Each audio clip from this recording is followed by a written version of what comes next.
Moving on, we are looking at independent and dependent events. Now, an independent event means that it's separate from everything else. Dependent event means it depends on the first thing that happened.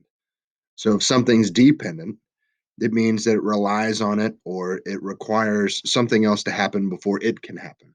An independent event is totally separate. So let's take a look at a couple of different things.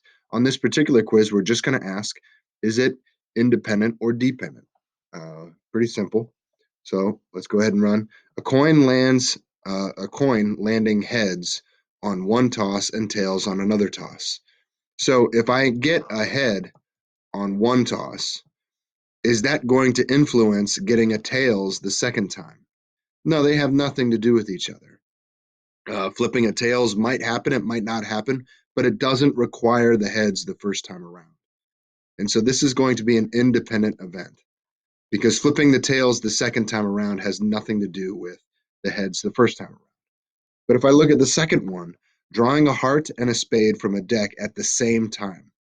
So if I draw a heart out of the deck of cards, that means originally there were 52 cards, but once I pull one out, the second time around when I go looking for that spade that might be in the deck, there's only 51 cards. And so since there's less cards in the deck, there's more opportunity for me to get that spade, in which case this would be a dependent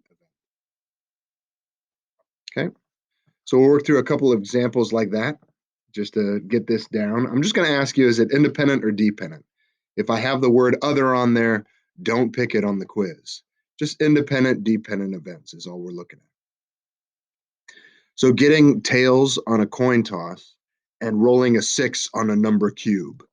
So if I flip a coin to try and get tails, and then the second time around, the second thing I do is try and get a 6 on a number cube, then, or a dice, but I'm not allowed to say dice. So if I try and get a 6 on a number cube the second time around, do these depend on each other? No, no, no, no. Flipping the tail has no influence on the die. This is independent. If I come down here, getting 2 red gumballs out of a gumball machine. So if I've got my gumball machine and I've got all these gumballs in here and I put my little quarter in and I change the thing and out comes a gumball. If a red one comes out first, then that means there are less red ones in there for the second one. Let's say that there's 10 red ones in there. The second time I go to pull it out, there's only 9 red gumballs in the machine. And so it would affect it. That will end up being a dependent event. It's not letting me write. Try it this way. Okay, so if I only had so many red gumballs in the machine, once one of them pops out, then the second time around, I'll have less red gumballs in there. My probability of getting the second red gumball will be different. It won't be as robust. There'll be a less chance of getting that red gumball out. As a result, the second one is going to be a dependent event. Okay, so the first couple questions, the gravy questions on this quiz is just going to be independent, dependent. You just go in and click it, and then you're ready to rock.